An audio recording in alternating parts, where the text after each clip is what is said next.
Dear students, একটু ভালোভাবে বোঝার চেষ্টা করো। এই যে দেয়ার ইজ অথবা দেয়ার আর এটার অর্থ হচ্ছে আছে। দেয়ার ইজ অথবা আমরা দেয়ার আর এটা ব্যবহার করি, যার অর্থ হচ্ছে আছে। হ্যাভ হ্যাজ, এই যে হ্যাভ হ্যাজ এটার অর্থ হচ্ছে আছে।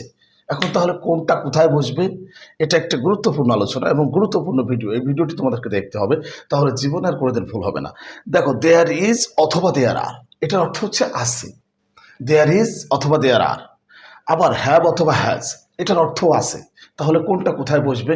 হ্যাঁ, ভিডিওটি খুবই গুরুত্বপূর্ণ হতে যাচ্ছে। আচ্ছা দেখো, এই যে কোথাও কোনো ব্যক্তি বা বস্তু আছে, কোনো ব্যক্তি বা বস্তু কোথাও আছে, কোনো ব্যক্তি বা বস্তু কোথাও আছে, এমন ক্ষেত্রে এমন অর্থ প্রকাশ করলে দেয়ার ইজ অথবা আর বসে। প্লুরাল হলে আর বসবে, সিঙ্গুলার হলে ইজ বসে। কি বললাম? কোথাও কোনো ব্যক্তি বা বস্তু আছে এমন বোঝালে দেয়ার ইজ অথবা দেয়ার আর বসে। আচ্ছা, উদাহরণ দিলে বুঝতে পারবা। যদি এভাবে বলি, আমাদের গ্রামে একটা বড় বট গাছ আছে, আমাদের গ্রামে একটা বড় বট গাছ আছে, তাহলে there is a big banyan tree in our village. There is a big banyan tree in our village বলি কিন্তু আমরা এভাবে।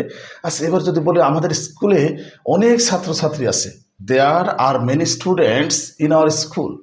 দেয়ার are many students in our school. দেখো, আমাদের স্কুলে আছে, বট গাছটা কোথায় আছে? আমাদের গ্রামে আছে, আর স্কুলে অনেক ছাত্রছাত্রী আছে। অর্থাৎ কোথাও কোনো ব্যক্তি, বস্তু বা কোথাও কোনো জিনিস আছে, এমন ক্ষেত্রে আমরা দেয়ার ইজ অথবা দেয়ার আর ব্যবহার করি। এটা মনে রাখতে হবে। আচ্ছা, এখন প্রশ্ন হচ্ছে তাহলে যে হ্যাভ হ্যাজ, এই হ্যাভ হ্যাজ কোথায় বসে? হ্যাঁ, ভিডিওটি খুবই গুরুত্বপূর্ণ, একটু কন্টিনিউ করো, তাহলে খুব সহজেই বুঝতে পারবে। দেখো, ব্যক্তি মানে ব্যক্তির কাছে কোনো কিছু আছে, কোনো মালিকানা বোঝাবে। ব্যক্তির কাছে কোনো কিছু আছে, এমন ক্ষেত্রে হ্যাভ হ্যাজ বসে। আচ্ছা, উদাহরণ দিলে বুঝতে পারবা। যদি বলি যে আমার একটা কলম আছে, আই হ্যাভ এ পেন। দেখো, এখানে কিন্তু হ্যাভ ব্যবহার করতে হচ্ছে।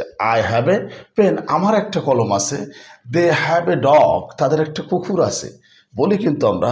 তারপরে এভাবে বলি যে তার একটা গাড়ি আছে, he has a car. He has a কার, তার একটা গাড়ি আছে। আমার মনে হয় একদম ইজি। জাস্ট শুধুমাত্র এই কথা দুটো একটু মনে রাখবা যে ব্যক্তির কাছে কোনো কিছু আছে, অর্থাৎ মালিকানা বোঝাবে যখন, তখন হ্যাভ হ্যাজ। আর ব্যক্তি বা বস্তু বা কোনো জিনিস কোথাও আছে, মানে কোথাও কোনো জিনিস, কোনো ব্যক্তি বা বস্তু আছে, এমন ক্ষেত্রে দেয়ার ইজ অথবা দেয়ার আর বসে। জাস্ট এতটুকু, এই কথাটুকু মনে রাখলে দেয়ার ইজ অথবা দেয়ার আর, হ্যাভ অথবা হ্যাজের ব্যবহার জীবনে আর কোনোদিন ভুল হবে না। কাজেই নিয়মিতভাবে এই ধরনের ভিডিওগুলো দেখতে থাকো এবং শিখতে থাকো, ইনশাল্লাহ ইংরেজিটা খুব ইজি হয়ে যাবে। আর এই ধরনের ভিডিও ভালো লাগলে অবশ্যই শেয়ার করে ছড়িয়ে দিয়ে অন্যদেরকে দেখার সুযোগ করে দিও। আল্লাহ হাফেজ।